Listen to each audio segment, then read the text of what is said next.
আসসালামু আলাইকুম dear viewers, স্ক্রিনে আপনারা একটি প্যাসেজ দেখতে পাচ্ছেন এবং এই প্যাসেজের উপরে কিছু ভার্ব দেওয়া আছে, অর্থাৎ এই ভার্বগুলোর সঠিক ফর্ম বসিয়ে আমি এখন এই প্যাসেজটি কমপ্লিট করে দেখাবো। তো ভিউয়ার্স সঙ্গেই থাকুন। তো শুরু করছি। Most of the students of our country are expert in dash answers. তো ওইখানে আমাদের বোঝাচ্ছে যে অধিকাংশ ছাত্রছাত্রী আমাদের দেশের ছাত্রছাত্রী, এক্সপার্ট মানে হচ্ছে দক্ষ, ইন ড্যাশ আনসার। আনসার কি তৈরি করতে দক্ষ মনে হয় না, তারপরে কি তারা চিন্তা করতে বা অন্য কিছু আনসার করতে সক্ষম, এই যে এখানে ডু সেটাও না। যদি মেমোরাইজ বসা যে মুখস্থ তাহলে কিন্তু হয়ে যায়। ভিউয়ার্স এইখানে ইন আছে, দ্যাট মিন্স এইখানে ইনের পরে এই প্রিপোজিশনের পরে কি হয়, ভার্বের সাথে আইএনজি যুক্ত হয়। তো মুখস্থ করতে দক্ষ, তবে বিষয়টা আমি মানি না ব্যক্তিগতভাবে, আসলে মুখস্থ করতেও তারা দক্ষ নয়। কিছু কেউ কেউ মুখস্থ করতে পারে, অধিকাংশ কিন্তু মুখস্থ করতে পারে না, তারাও পারে না। তো তার যাই হোক, তারপরে এখানে আমাদের 100% সঠিক হবে যেটা মেমোরাইজিং, যে তারা আসলে মুখস্থ করার চেষ্টা করে। দ্যাট মিন্স ওই সেন্সে এটা, ওই সেন্সে কি মেমোরাইজিং, তারা মুখস্থ করতে দক্ষ। তাহলে নিয়ম অনুযায়ী যে এখানে প্রিপোজিশন ইন আছে, ইনের পরে বা অন্যান্য যে কোনো প্রিপোজিশনের পরে সাধারণত কি হয়, ভার্বের সাথে আইন যুক্ত এটা। আচ্ছা, they do not dash note themselves. আচ্ছা, নোট মানে হচ্ছে নোটের কথা বলা হচ্ছে, যে দে ডু নট তারা করে না কিছু একটা, বা এখানে একটা ভার্ব, তারা কি ডু নট মেক, এই যে এখানে মেক বসালে আমার মনে হয় 100% কারেক্ট হচ্ছে মেক নোটস দ্যামসেলফ, মানে নিজেরা নোট তৈরি করে না, এই নোটগুলো কিন্তু অন্যদের দিয়ে করায়। তো ডু নট কি হবে এখানে, মেক। যেহেতু এখানে ডু নট বা ডাজ নট এগুলো প্রেজেন্ট ইনডিফিনিট টেন্সের এক্সাম্পল, যে ডু প্রেজেন্ট ইনডিফিনিট টেন্সে অক্সিলারি হিসেবে ডু বসে, তাহলে ভার্বে কি এখানে প্রেজেন্ট ফর্মে বসবে। They do not make notes themselves. Themselves মানে কিছু নিজেরা কি নোট তৈরি করে না। আচ্ছা, they get them dash by their teachers. এখানে একটা পজিটিভ ভার্ব আছে, যদি পজিটিভ ভার্ব না চেনা যায়, পজিটিভ হ্যাভ আছে একটা পজিটিভ ভার্ব, তারপরে আছে আরেকটা পজিটিভ আছে মেক।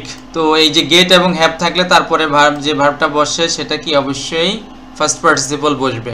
এটা কারো দিয়ে করে নেওয়া। পজিটিভ ভার্ব একটু ধারণা দেই, পজিটিভ ভার্ব হচ্ছে কোনো কাজটা কি কাউকে দিয়ে করিয়ে নেওয়া, এটা বোঝায়। Okay, they get them dash by teachers. তো এখানে কি দে গেট দ্যাম, এই যে এখানে আমাদের প্রিপেয়ার মানেই হচ্ছে কি তৈরি করা, নিজেদেরকে আসলে তৈরি করে তারা কি প্রস্তুত করে কি বাই দ্য টিচার দ্বারা মূলত। তাহলে এখানে প্রিপেয়ার্ড বাই দেয়ার টিচার্স মানে তাদের শিক্ষক দ্বারা তারা নিজেদেরকে তৈরি করে বা প্রস্তুত করে। আচ্ছা, their tutors dash their brain for the students. আচ্ছা, তাদের শিক্ষকরা কি করে, শিক্ষকরা মূলত কি করে, অনুশীলন করে। ভিউয়ার্স এখানে একটু বুঝতে সমস্যা হবে, যে ইউজ এক্সারসাইজ মানে অনুশীলন করে কি, এক্সারসাইজ দেয়ার ব্রেন মানে তাদের ব্রেনটাকে চর্চা করে। তো ভিউয়ার্স এখানে সাবজেক্ট প্লুরাল টিউটার্স, তাহলে এখানে যেহেতু এটা প্রেজেন্ট ইনডিফিনিট টেন্স, উপযুক্ত কোনো ক্লু নাই, দ্যাট মিন্স এটা প্রেজেন্ট ইনডিফিনিট টেন্সে করতে হবে। দেয়ার টিউটার্স তাদের শিক্ষকরা কি করে, তাদের ব্রেইনটাকে অনুশীলন করে ফর দ্য স্টুডেন্টস মানে ছাত্রছাত্রীদের জন্য। So the dash power of the student doesn't dash, কি পাওয়ার এখানে বলছে যে ডাজন্ট কি, যে কি ধরনের পাওয়ার এখানে, তাহলে কি উদ্ভাবনী পাওয়ার। বা এইখানে একটা ভার্ব আছে, এই যে এখানে আমরা দেখি এখানে কিন্তু একটা নাউন বসবে ভিউয়ার্স, ড্যাশ পাওয়ার অ্যাডজেক্টিভ বসবে, একটা অ্যাডজেক্টিভ বসবে। তো আমরা জানি যে অ্যাডজেক্টিভ করার জন্য ভার্বকে যখন অ্যাডজেক্টিভ, যেখানে আর্টিকেল আছে এবং একটা নাউন আছে, তার মাঝখানে কি বসবে, নিয়ম অনুযায়ী একটা অ্যাডজেক্টিভ বসবে। তো অ্যাডজেক্টিভ সাধারণত আমরা জানি যে কোনটা, যখন আমরা পার্টিসিপল মানে ভার্বের সাথে আইএনজি যুক্ত করে যাই, তখনই কিন্তু সেটা কি হয়, একই সাথে ভার্বের কাজও করে, আবার আর কি অ্যাডজেক্টিভেরও কাজ করে। তাহলে আমরা এখানে যদি থিঙ্ক ব্যবহার করি, তাহলে থিঙ্কের সাথে আইএনজি যুক্ত করে যাই, থিঙ্কিং পাওয়ার মানে চিন্তা শক্তি। এখন কিন্তু হয়ে গেল যে চিন্তা শক্তি অফ দ্য স্টুডেন্ট ডাজন্ট কি, এখানে আমরা দেখি ডাজন্ট, চিন্তা শক্তিটা কি হয় না, ওকে সাহায্য করে না, চিন্তা করে না, এরকম না। এই যে এখানে ডেভেলপ বিকশিত হয় না, তাদের চিন্তা শক্তি কি হয় না, বিকশিত হয় না। তাহলে আমরা পেয়ে গেলাম ডেভেলপ। তো এখানেও কিন্তু ভার্বের সাথে এস বা ইএস বা অন্য কোনো টেন্সে যাওয়ার সুযোগ নাই, এখানে ডাজ আছে, নট আছে, দ্যাট মিন্স ভার্বের প্রেজেন্ট ফর্ম বসবে। ডু নট থাকলে তারপরে এটা প্রেজেন্ট ইনডিফিনিট টেন্সের एग्जांपल, এটা নেগেটিভ ফর্মেটে। ওকে, তারপরে দেখি দে ডু নট হ্যাভ, তাদের নেই। আচ্ছা, এনি ড্যাশ অফ দেয়ার, এনির পরে অবশ্যই এটা একটা অ্যাডজেক্টিভ, এরপরে অবশ্যই একটা নাউন বসবে। এখানে অফ আছে, অ্যাডজেক্টিভ প্লাস অফ প্রিপোজিশনের মাঝখানে নাউন বসবে। তবে এইটাই প্রথম দেখলাম, আমি সাধারণত খুব কমই আমার নজরে মনে আসে না যে এই ভার্বের ক্ষেত্রে আমাদের দেখেছি যে প্রথম নাউন, তো আমাদেরকে নাউনে রূপান্তরিত করতে হবে এটা এই ভার্ব থেকে। তো আমরা এখানে দেখি যে এই যে এনি কি, তাদের কোনো কি দক্ষতা নাই ল্যাঙ্গুয়েজের উপর।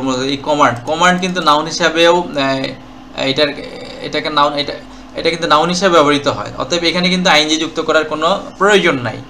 তাহলে আমি এখানে লিখে দিলাম কমান্ড মানে দক্ষতা, তাদের কি ল্যাঙ্গুয়েজের উপর, ল্যাঙ্গুয়েজ নিয়ে কি ল্যাঙ্গুয়েজের উপর কোনো মানে ভাষার উপরে কোনো ধরনের দক্ষতা নাই, এটাই বোঝাচ্ছে এখানে। দে অফকোর্স তারা অবশ্যই dash well in the examination, তারা অবশ্যই কি পরীক্ষায় ভালো করে, তারা অবশ্যই পরীক্ষায়। তাহলে এখানে দেখি they of course do well in the examination, তারা অবশ্যই কি পরীক্ষা, যেহেতু তারা মুখস্থ করে।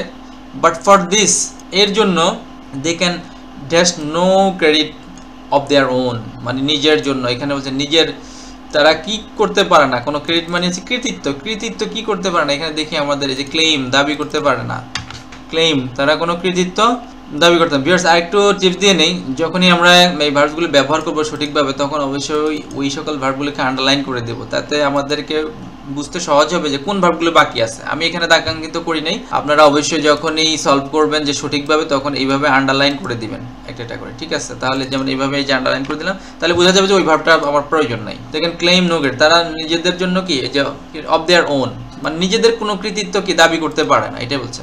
দেয়ার দিস রেজাল্ট ডাজন্ট, এই রেজাল্টটা doesn't dash them in their letter life, পরবর্তী জীবনে এটা কি করে না। এই যে আমাদের একমাত্র ভার্ব বাকি আছে এখানে হেল্প, এই রেজাল্টটা কি করে না, হেল্প করে না, হেল্প। এই যে ডাজন্ট আছে এখানে অন্য টেন্স হওয়ার, অন্য টেন্স বা ভার্বের বিকৃতি হওয়ার সুযোগ নেই, এটা ভার্বের প্রেজেন্ট ফর্মে বসবে। তাহলে এই রেজাল্টটা তাদেরকে সাহায্য করে না, তাদের সাহায্য করে ইন দেয়ার লেটার লাইফ, পরবর্তী জীবনে। বিকজ তারা এই যে মুখস্থ করে গেছে, তাতে আসলে ইংরেজি কিছুই বুঝে নাই, অর্থ বুঝে নাই, ভোকাবুলারি, গ্রামাটিক্যাল রুলস কিছুই বুঝে নাই। দ্যাট মিনস এটা পরবর্তীতে এসএসসি পাস করার পরে ইন্টারমিডিয়েটে কোনো কাজে আসবে না, এই মনটাই বোঝানো হয়েছে। তো ভিউয়ার্স আশা করি আপনারা বুঝতে পেরেছেন। যদি কিছু জানার থাকে অবশ্যই কমেন্টসে জানাবেন, ভালো লাগলে অবশ্যই সাবস্ক্রাইব এবং শেয়ার করবেন। ভিউয়ার্স ধৈর্য ধরে দেখার জন্য অনেক অনেক ধন্যবাদ।